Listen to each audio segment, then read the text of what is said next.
Welcome back. સમાચારમાં આગળ વાત કરીએ તો વાપીના બલીથા વિસ્તારમાં ગોડાઉનમાં આગ લાગવાની ઘટના બની છે. અમદાવાદ મુંબઈ નેશનલ હાઈવે 48ની બાજુમાં આવેલા ભંગારના ગોડાઉનમાં આગ લાગતા અફરાતફરી મચી હતી. ફાયર વિભાગે મહામહેનતે આગ પર કાબુ મેળવ્યો હતો. આગે વિકરાળ સ્વરૂપ ધારણ કરતા અન્ય ગોડાઉન પણ આગની ચપેટમાં આવ્યા હતા.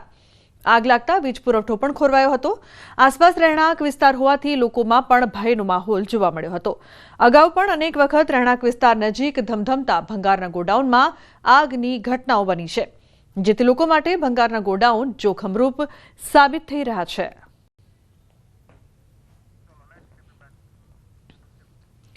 સુરતના ઉધનામાં ચોર ટોળકી ઝડપાઈ છે. ભીડનો લાભ લઈ ચોરી કરતા તસ્કરો સીસીટીવીમાં કેદ થયા છે.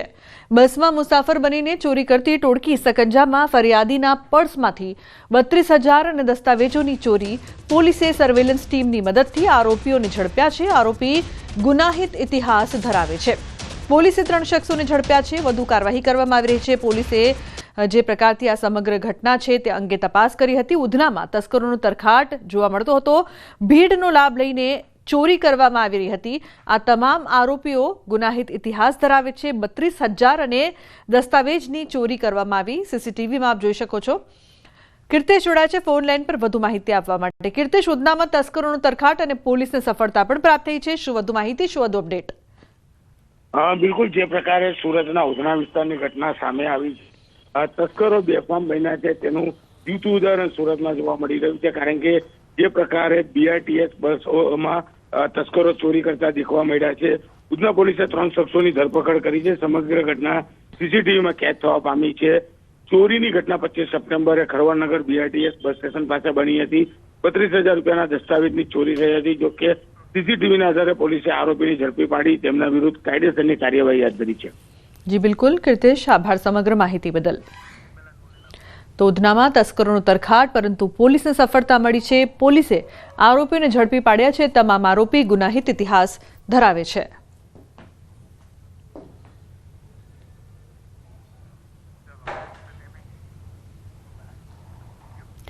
અમદાવાદના રાજપથ ક્લબ ખાતે ખડાયતા પરિષદ યુવા પાંખ દ્વારા ગરબાનું ભવ્ય આયોજન કરાયું હતું, જ્યાં 5,000થી વધુ ખડાયતા યુવા બંધુઓ રાસ ગરબામાં જોડાયા હતા.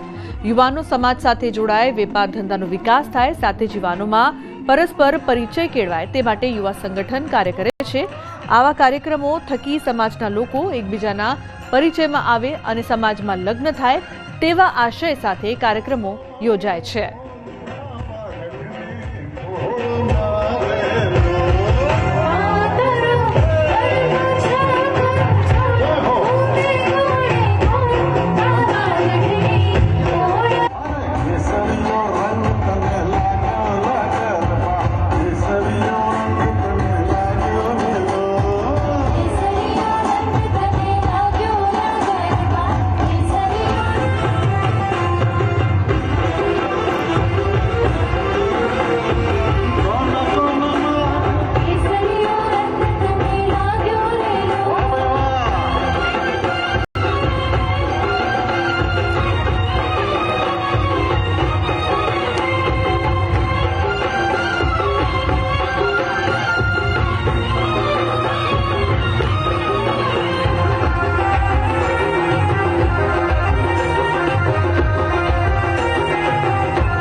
વધારે ખડાયતા બંધુઓ યુવાનો માટે ગરબાનું આયોજન રાજપથ ક્લબમાં સંજય ઓઝાના સ્વરે રાખેલું છે.